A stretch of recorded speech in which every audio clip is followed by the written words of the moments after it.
Hey guys, Professor Reynolds here. I'm going to do a do this, not that video on how to do proper replies to discussion forum posts online.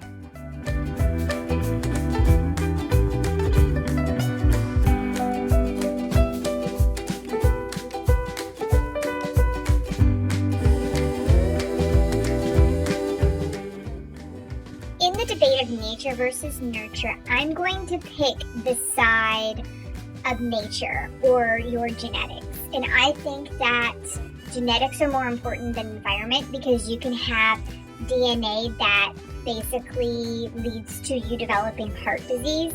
You can do everything in your power in your environment to stop you from getting heart disease. So you can exercise and you can eat really well, and then you can still develop heart disease.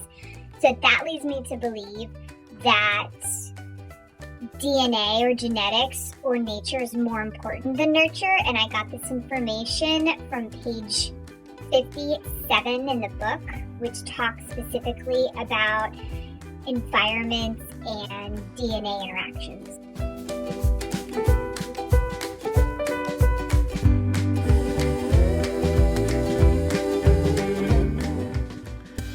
So that was a really good post, really good points there. And I think you did a really good job, but I would respectfully disagree.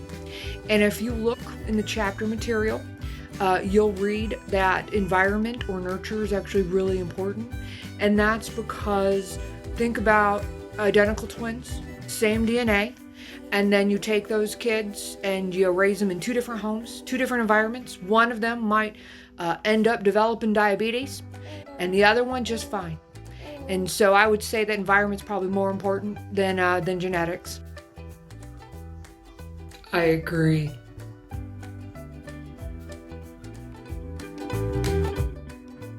So I would say that what you said about that was definitely right.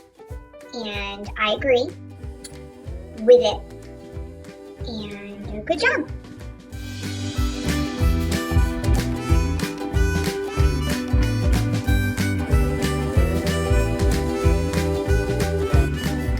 So in the lecture video that Dr. Reynolds posted, she talks about the fact that genetics and environment can play together in something called epigenetics.